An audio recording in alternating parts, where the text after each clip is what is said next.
द्वितीय अध्याय मुनिए प्रथम अध्याय सुतंकु षट प्रश्न कले द्वितीय चारिटी प्रश्नर सुत जे दियंती उत्तर व्यासवाच मुनिक प्रश्न कने शुणी हरसे मने मने गुणी परम प्रतिवाक्य पाई गुरुंकु मने मने ध्याई जीवर हिते कृतकृत्य हसी कहंती मुनि सुतवाच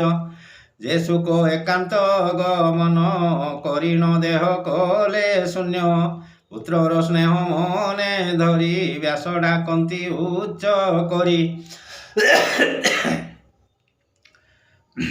पितार स्नेह रक्षा अर्थे उत्तर देले वृक्ष पथे ताहांकु मोर नमस्कार जे वृद सर्व प्राणींकर जीवर परित्राण अर्थे करुणा बहि जेहु चित्ते अखिल वेदर जे सार जे अनुभव आपणार कहिले पुराणर सार ताहांकु मोर नमस्कार भारती नर नारायण जे उग्र संसार तारण उदित कले संसारे नमोई ताहांक प्रयरे एमते नमस्कार करी कहंती मने मोद भरी शुण सकल मुनि गण साधुए तुमर वचन परम मंगल ए बाणी जीवनी स्तरे जाहा शुणी परम धर्म ए जगते कृष्ण भक्ति जेउ मते फलर आशा जही नाही विघ्न पशिब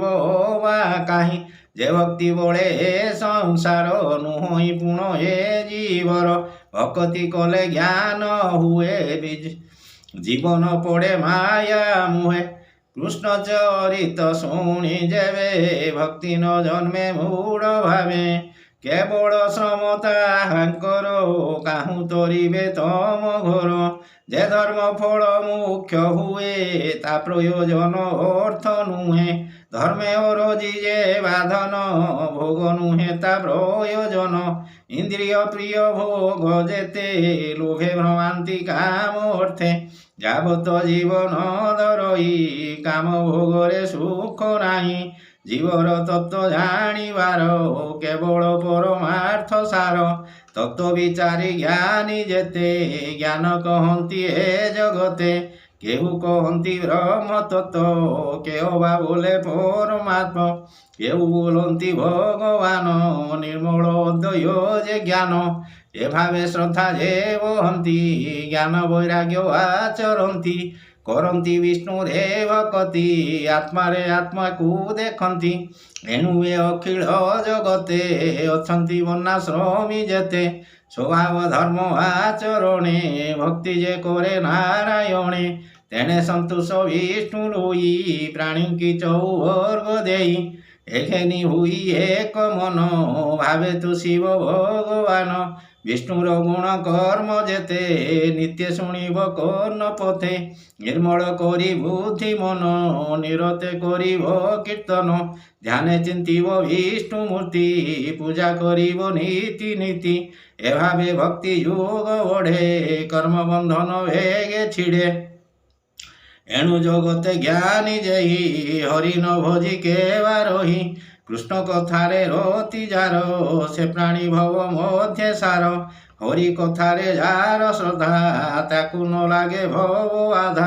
पुण्य तीर्थ को आश्रय कले से तीर्थ साधु संग मिले भक्त संगे जेबे मिसे तेबे से हरि रसे रसे कृष्णर कथा जे शुणंती बदने महिमा गुणंती ताहांक हृदय हरि बसे सकल कलमुष विनाशे से पुण्य श्रवण कीर्तन वेद कहंती मुनिजन साधुजनक मित्र हरि एणु भक्तंकु आवरी हेळे तारई भव सिंधु जेणु भक्त जन बंधु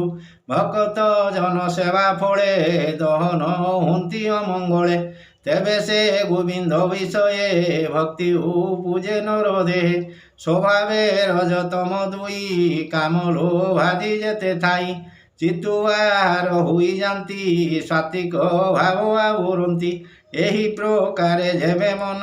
हुईब निर्मल प्रसन्न जेबे से भक्ति जोग बळे विष्णु भक्त संग मेले ନିର୍ମଳ ଜ୍ଞାନ ପ୍ରକାଶ ଜନ୍ମ ମରଣ ଆଉ କାହିଁ ଅଶେଷ ଜନ୍ମ ଗ୍ରନ୍ଥି ବନ୍ଧ ଏଡ଼େ ଛିଣ୍ଡଇ ସର୍ବଦ୍ୱନ୍ଦ ସର୍ବ ସଂଶୟ ତୁଲେ କର୍ମ ତୁଟଇ ବିଶ୍ୱ ମାୟା ଭ୍ରମ ଆତ୍ମାରେ ଆତ୍ମାକୁ ଦେଖନ୍ତି ଜନ୍ମ ମରଣେ ନାହିଁ ଭୀତି ଏଣୁ ପଣ୍ଡିତ ଜନ ଯେତେ ଆନନ୍ଦେ ଭକ୍ତି ଯୁଗ ମତେ ହରି ବିଷୟ ଦୃଢ଼ ଚିତ୍ତେ ନିତ୍ୟ ଚିନ୍ତନ୍ତି ଆତ୍ମହିତେ ବିଷ୍ଣୁର ମାୟାରୁ ସମ୍ଭୂତ ଆଦି ପ୍ରକୃତି ଜନମାତ ଯେ ତତ୍ତ୍ୱ ରଜତମ ଗୁଣ ସୃଷ୍ଟି ପାଳନ ସଂହାରଣ ଅନାଦି ପରମ ପୁରୁଷ ଏ ତିନି ଗୁଣେ ସେ ପ୍ରକାଶ ସୃଷ୍ଟି ଉଦୟ ବ୍ରହ୍ମା ହୋଇ ପାଳନେ ବିଷ୍ଣୁ ସେ ବୋଲାଇ ସଂହାର କାଳେ ରୁଦ୍ର ରୂପେ ସୁଖେ ବିହରେ ମୋହ କଳ୍ପେ ସେ ଶୁଦ୍ଧ ସତ୍ୟ ବିଷ୍ଣୁ ଦେହେ ଜନ୍ତୁଙ୍କ ଶ୍ରେୟ ଗୁଣ ବହେ କାଷ୍ଟ ସଂଯୋଗେ ଧୂମ ଜାତ ଧୂମରୁ ଅନଳ ସମ୍ଭୂତ ତ୍ରୟୀ ବିଭାଗ ଏ ପ୍ରମାଣ ତାମସ ରଜ ସତ୍ୱ ଗୁଣ ଏଭାବେ ବ୍ରହ୍ମ ପରିମାଣୀ ଭବସାଗରୁ ତରେ ପ୍ରାଣୀ ନିର୍ମଳ ବେତା ମୁନି ଯେତେ ବିଚାର କରି ଆତ୍ମା ହିତେ ବିଷ୍ଣୁ ବିଶୁଦ୍ଧ ସତ୍ୱ ଜାଣି ଭଜିଲେ ମୁଖ୍ୟ ପରିମାଣୀ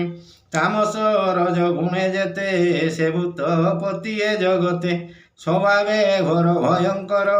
ଏଣୁ ନ ଭଜେ ସାଧୁ ନର ଅହିଂସା ଶାନ୍ତି ଗୁଣେ ଥାନ୍ତି ହରିଚରଣ ନିତ୍ୟ ଚିନ୍ତି ଧନ ସମ୍ପଦେ ଯାର ଇଚ୍ଛା ସେ କରେ ପିତୃଗତ ଦୀକ୍ଷା ସଂସାରେ ବେଦ ଯଜ୍ଞ ଯେତେ ଯୋଗ ସାଧନ କ୍ରିୟା ମତେ ପରମ ଜ୍ଞାନ ତପ ଆଦି କଠୋର ଯେତେ ଧର୍ମ ସାଧି ଏ ସର୍ବ ବିଧି ଧର୍ମ ଯେତେ କରିବ ବିଷ୍ଣୁ ପ୍ରୀତି ଅର୍ଥେ ଏ ତିନି ଗୁଣେ ନାରାୟଣ ସୃଷ୍ଟି ପାଳନ ସଂହାରଣ ଏ ରୂପେ ଆତ୍ମମାୟା କରି ବିଶ୍ୱ ସଂସାରେ ସେ ବିହରି ସ୍ୱଭାବେ ନିର୍ଗୁଣ ମୁରାରି ଖେଳଇ ତ୍ରିଗୁଣ ଆହୁରି সকল জীব মধ্যে ধাই অজ্ঞানে জীবন জানই অশেষ মহিমা যে ধরে কিবা উপমা দেবা তারে সকল ভূতে হরি বসে ক্ষেত্রজ্ঞ রূপে প্রকাশে